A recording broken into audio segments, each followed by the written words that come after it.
The Incredible Hulk, 1977. The Incredible Hulk was the comic label's first huge splash in live-action entertainment, long before the words Marvel's Cinematic Universe were ever uttered. The popular television show aired from 1977 to 1982 and resulted in a number of TV movie sequels, which have been rerun for decades. Renowned bodybuilder Lou Ferrigno was chosen to reprise the role of the iconic Marvel character due to his physique. Since there was no CGI back in the days, so the first ever Hulk we got was a naked Ferrigno painted entirely green. Originally, Richard Kiel was cast as the Hulk. However, as production on the pilot began, the producers believed he wasn't bulky enough. The Incredible Hulk returns, 1988. The muscle-bound monster returned to television screens in 1988 in the form of a TV movie in which he teams up with Thor. You will be shocked to learn that in this movie and its sequels, Lou Ferrigno dons a new hairdo as the Hulk because his hearing troubles worsened, necessitating the replacement of his wig in order to better conceal his new hearing aid. But he did look much bigger in this TV movie and had been lifting some heavy iron in order to prepare for it. Additionally, this television film acted as a pilot for a planned Thor television series, but that project never got off the ground.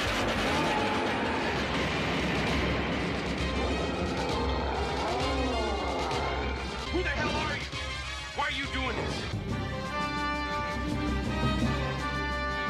The Trial of the Incredible Hulk, 1989.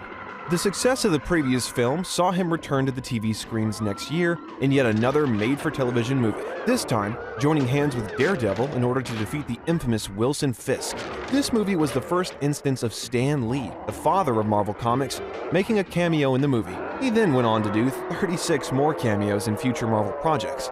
Like the film that preceded it, this film was also conceived as a backdoor pilot for a potential NBC Daredevil series, but just like the previous film, that Daredevil series never happened.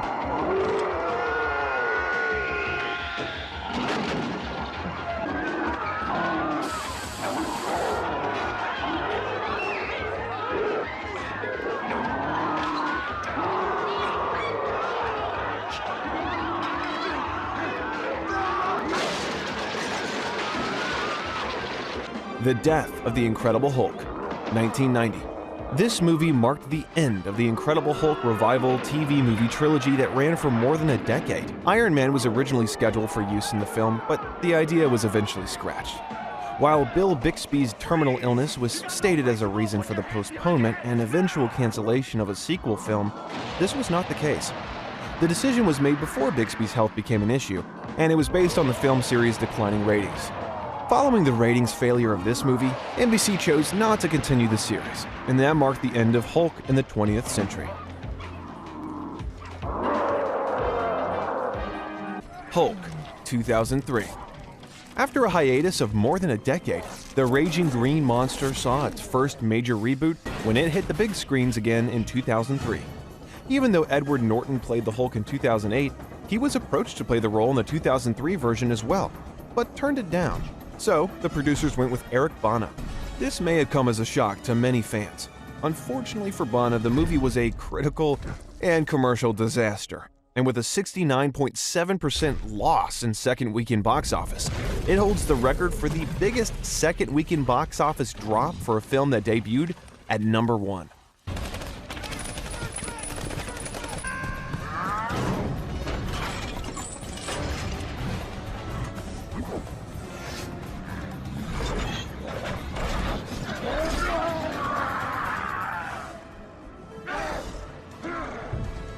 The Incredible Hulk, 2008. Just when everyone thought the 2003 disaster was rock bottom for the Hulk franchise, director Louis Leterrier proved everyone wrong by coming up with an even worse rendition in his 2008 sequel-cum-reboot. The post-credits screen incorporating Tony Stark in the Hulk story was a nice touch and a fun moment for fans. But with the MCU's new direction, almost everything Stark says in that scene makes no sense. The implication in this scene is that the Hulk was slated to be the villain in the upcoming Avengers team-up film. Whoever at Marvel Studios prevented that abomination from happening deserves a pay raise.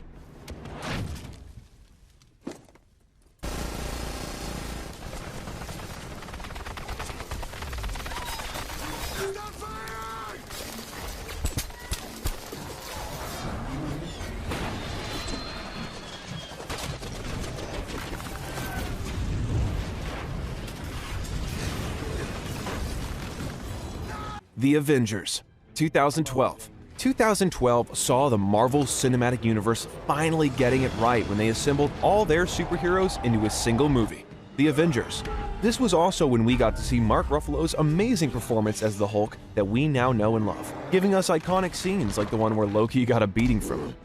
The movie was a resounding success and at the time became the highest-grossing film of all time not directed by James Cameron. Originally, Edward Norton was intended to reprise his role as Hulk from The Incredible Hulk 2008, but talks between him and Marvel Studios fell through, and Ruffalo was cast instead.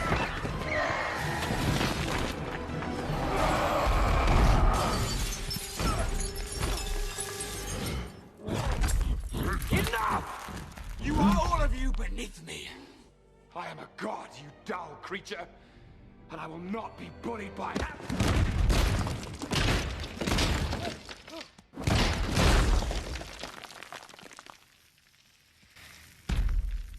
Puny god.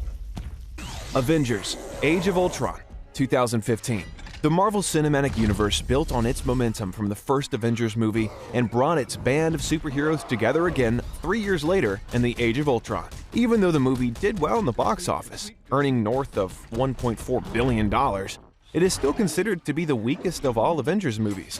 In it, Mark Ruffalo's portrayal of the Incredible Hulk is based on Peter David's Hulk comics, in which the Incredible Hulk and Bruce Banner were two different people. Moreover, the Incredible Hulk's voice was provided by Lou Ferrigno in this film. Since 1978, he played the Incredible Hulk in practically every live-action adaptation till 2015. Now that's incredible.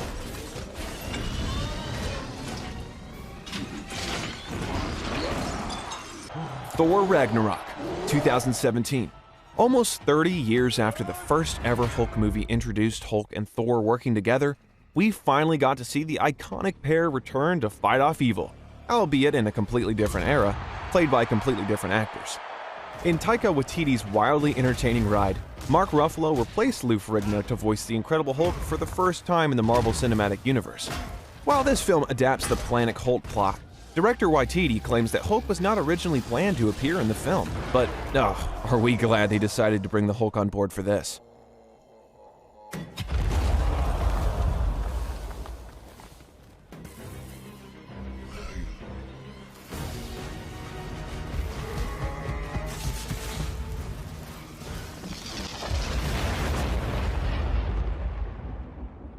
Avengers: Infinity War, 2018. The Incredible Hulk's third appearance as an Avenger came in Infinity War, which was set to bring Marvel's fourth phase to a conclusion in 2 parts. The movie was a commercial blockbuster, breaking every single box office record that came its way, and part of that was the amazing performance of Mark Ruffalo as the Hulk and Dr. Bruce Banner, who had a combined screen time of over 8.5 minutes in the movie. Funnily enough, due to his history of accidentally spoiling previous Marvel films, Mark Ruffalo was handed a false script. In an interview, he joked that the false script was better than the actual one. Avengers: Endgame, 2019. We saw the last of the Incredible Hulk in the Marvel Cinematic Universe in the final and biggest movie in franchise history, Endgame. For the first time ever, the movie saw the introduction of Smart Hulk, which finally saw a compromise between Dr. Banner and his alter ego, the Hulk, as they lived harmoniously in a single physical form. During his interview, Mark Ruffalo said that the merging of Bruce Banner and Hulk, whom he plays in the film, was something that had been in the works for a long time before it happened in Endgame. Buddy, what do you think? Maximum occupancy has been reached. Take the stairs. Yes. Stop. Take the stairs. Hate the stairs.